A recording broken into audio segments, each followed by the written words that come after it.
मनोहर का घर पुराने कब्रिस्तान के पीछे था और उसके घर की छत से वह कब्रिस्तान अच्छे से दिखता था।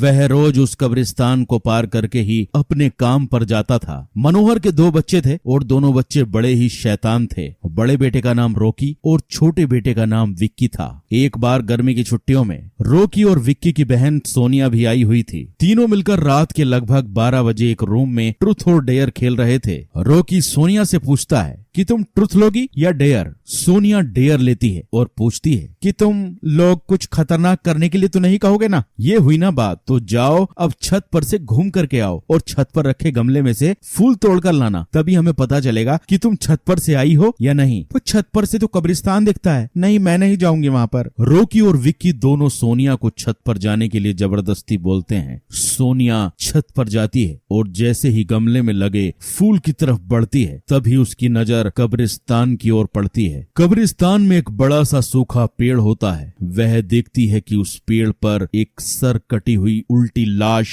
लटक रही होती है। सोनिया उसे देखती है और जोर से चिल्लाती हुई बेहोश हो जाती है। फिर जब सोनिया बहुत देर तक छत पर से नहीं लौटती है तो रोकी और विक्की दोनों डर जाते हैं। वह छत पर जाकर देखते हैं तो पाते हैं कि सोनिया बेहोश पड़ी है। वो तुरंत मनोहर को बुलाते हैं और सारी बात बताते हैं। तुम तीनों को ऐसा खेल खेलने की जरूरत क्या थी? और रोकी, तुम तो जानते हो कि उस कब्रिस्तान के बारे में कैसी कैसी खबरें आती हैं, फिर भी तुमने सोनिया को रात में छत पर जाने के लिए क्यों भेजा? सॉरी डैड, मुझसे गलती हो गई, हम आगे से कभी ऐसा नहीं करेंगे, और फिर कभी दोबारा ऐसा काम किया तो तुम दोनों को उस कब्रिस्तान में छोड़ाऊंगा। अच्छा सोनिया बेटी, ये बताओ तुमने वहाँ ऐसा क्या देख लिया कि तुम वहीं बेहोश हो गई? सोनिया सहमी हुई हालत में मनोहर को सारी बात बताती है कि उसने क्या देखा। मनोहर ने उस कब्रिस्तान के बारे में ऐसी खबरें पहले भी सुनी हुई थी, इसलिए वह सोनिया को डांटता नहीं है और बच्चों को संभल कर रहने की सलाह देता है। एक दिन मनोहर को काम से छुट्टी मिलने में देर हो जाती है और उस दिन उसे ऑटो भी नहीं मिलता है। वह पैदल ही घर की ओर चल पड़ता है। इधर विक्की और रोकी दोनों आपस में बात करते हैं। विक्की, तुम्हें क्या लगता है सोनिया ने जो कहा वो सच है? मुझे तो लगता है वो सिर्फ बातें बना रही है, वो उसका भ्रम होगा। अरे नहीं भाई, तुमने उसकी हालत देखी नहीं, एक दिन भी और यहाँ रुकने को तैयार नहीं हुई। मुझे लगता है कि उसने सच में कुछ ऐसा देखा होगा कि चलो हम कब्रिस्तान में जाकर खुद ही देख लेते हैं। अरे भाई, तुम पागल तो नहीं हो गए? मुझे अपनी जान बहुत प्यारी है, मैं कहीं नहीं जाऊंगा और तुम भी मत जाओ। विक्की